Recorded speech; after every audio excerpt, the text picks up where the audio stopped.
Olá, eu sou o Mago Alberic e esse é o canal Desdogmatize. Em vídeos anteriores, eu cheguei a mencionar sobre as almas coletivas. E nesse vídeo, iremos nos aprofundar mais nesse tema, explicando inclusive o que seriam os tais anjos e demônios. Assunto indispensável para podermos compreender a bolha que cerca a realidade física.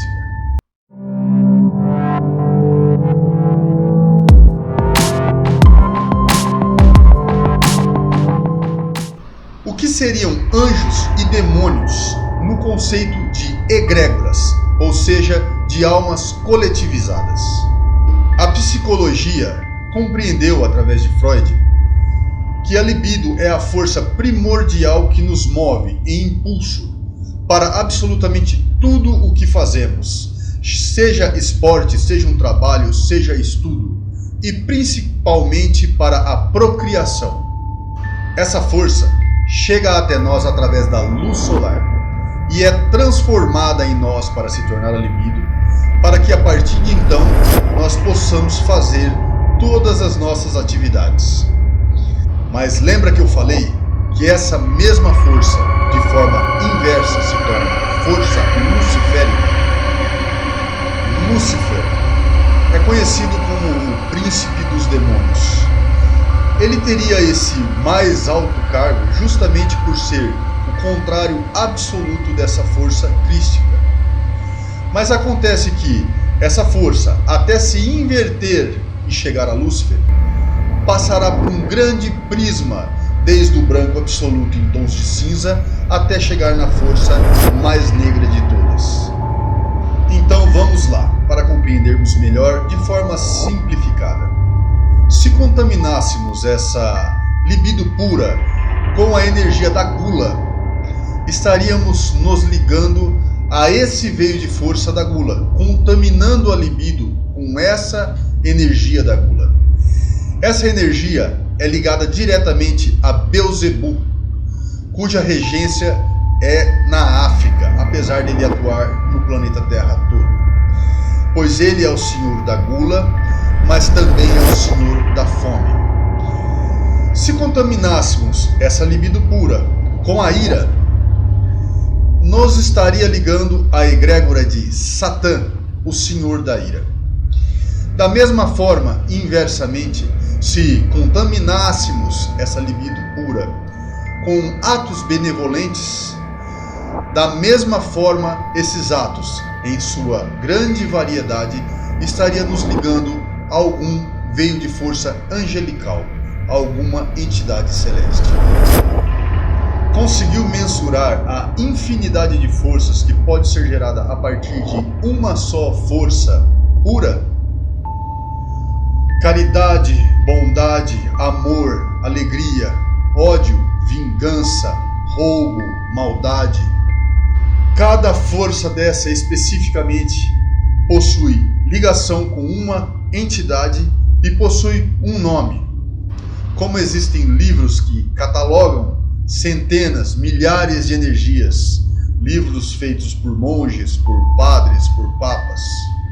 E assim, cada ser humano especificamente sempre é ligado a múltiplas dessas forças, dessas entidades, geralmente com uma delas sendo o veio central de força ligado a esse humano.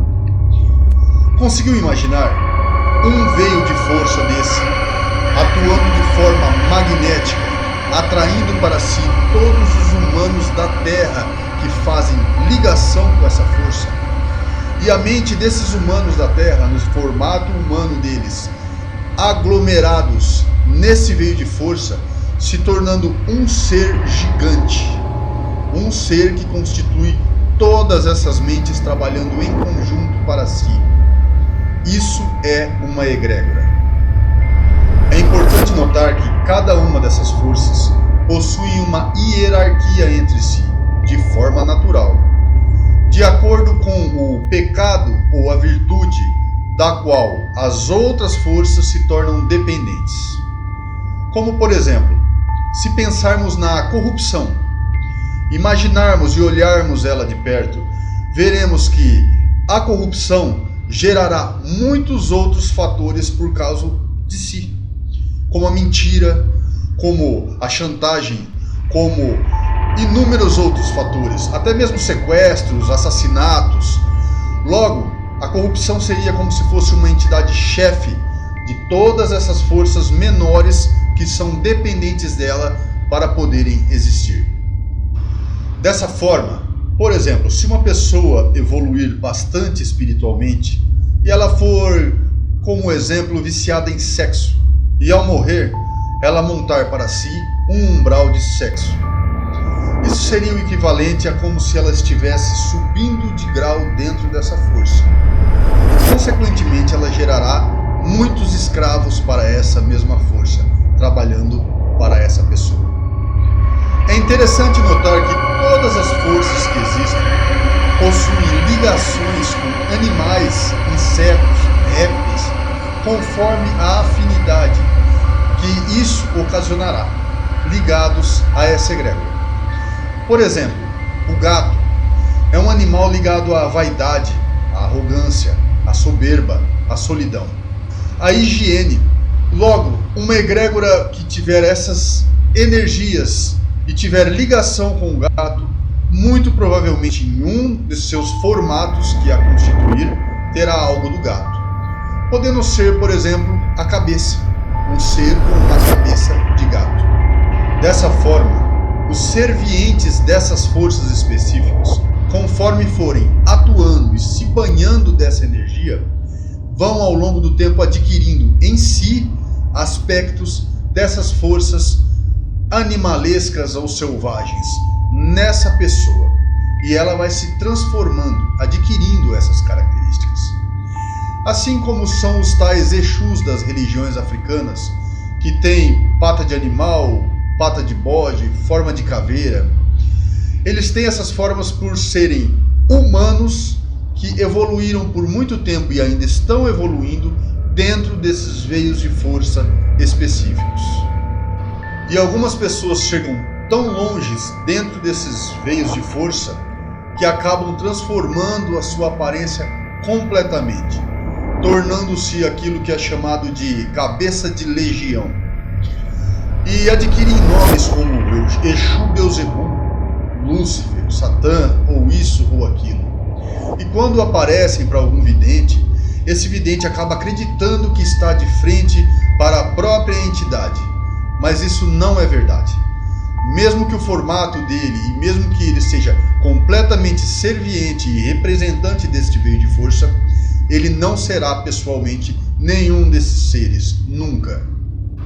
Eu adentrei nesse tema, pois existem 4 gigantescas entidades que controlam as entradas e saídas da bolha que cercam a nossa realidade física. Em verdade, 8 entidades, sendo 4 trevosas e 4 de luz.